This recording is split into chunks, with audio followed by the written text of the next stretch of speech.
You don't have to necessarily have done anything wrong for things to get completely out of control.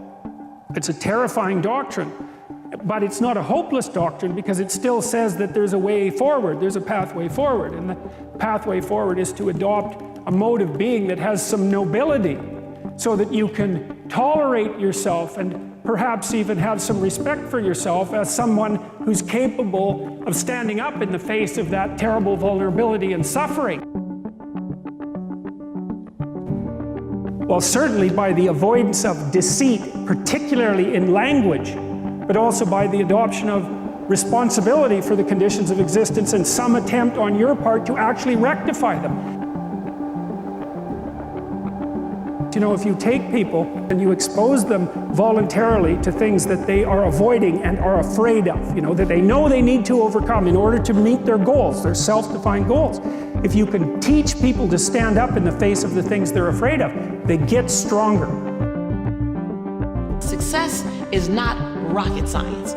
You go and find the thing that you don't know, learn the thing you don't know, and do the thing you haven't been doing, and get the life you say you want. All I wanted was unfamiliar.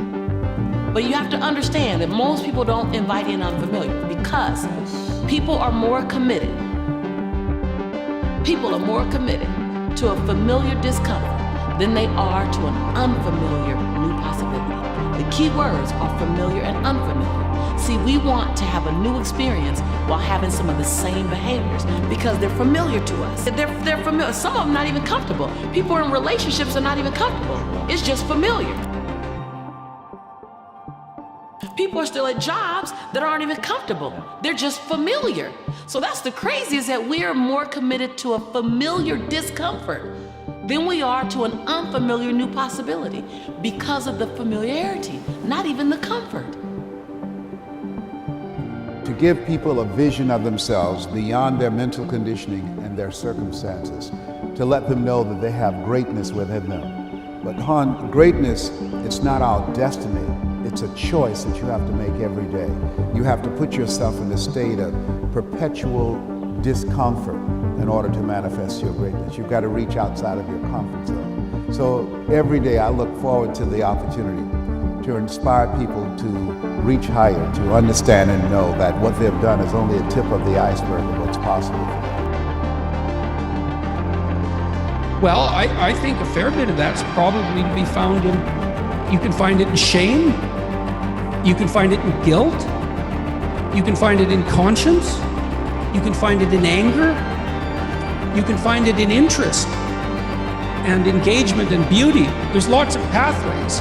If you're angry about something in the world, well, it's speaking to you in a moral sense. This shouldn't be that way. Well, maybe you're the person who should do something about it in some manner. Maybe it'll take your whole life to figure out how to do that.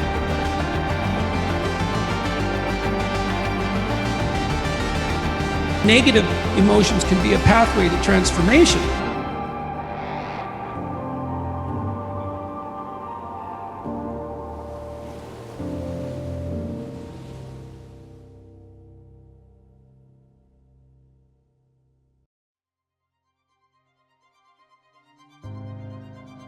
I'm not trying to romanticize them. They can crush you completely and leave you with nothing, for sure. And they can go badly astray. But shame, that's a good one. What am I ashamed of? Well, can you fix any of that? Because you might ask yourself, let's say you're so ashamed and so crushed that you're nihilistic and you can't see any hope for life. You're just done. You might think, well, what if I was less ashamed? I'm going to work on these things that I'm ashamed of and just see, like, does my life improve enough so that I'm not so bitter about it now, or I'm not so hopeless about it now? And my experience has generally been that works. It works. There are winners, there are losers, and there are people who have not discovered how to win.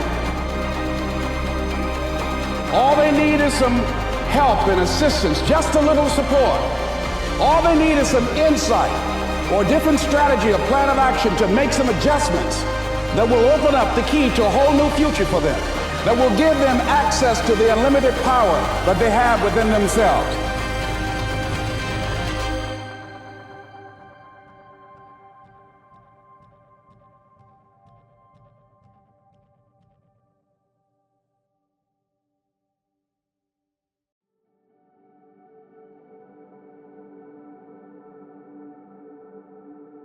If we do not do what we cannot do, there's no issue.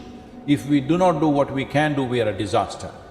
So, I'm saying, at least are you as joyful as you were when you were 5 years of age?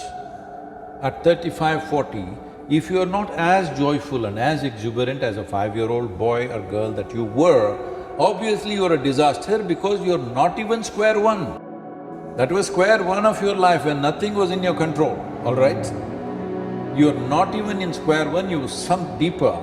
That's a disastrous life. Never before in the history of humanity, any generation had these kind of conveniences, these kind of comforts, these kind of wonderful things that we have today.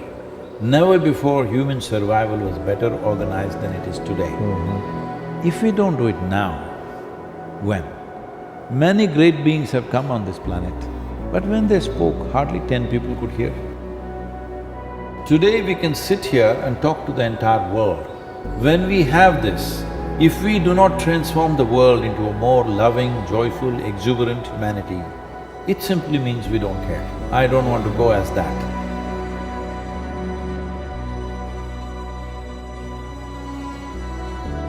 So it's little tiny adjustments that have the most profound effect on people. And it's never too late to say, I'm enough, I can find love. And now if you give someone the power to make you feel good, you give them the power to make you feel bad. And if you do it to yourself, you feel so much better. It makes you slightly bulletproof. You still need other people, we all need other people. But the dialoguing with yourself and starting with I'm enough.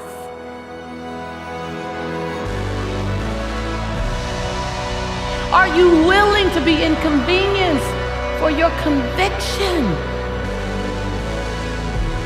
And as you ramp up,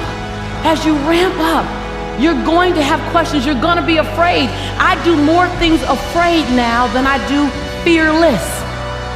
Because the bigger you play, the bigger your breakdowns. Fear fuels you. Fear is informing you, it's not stopping you.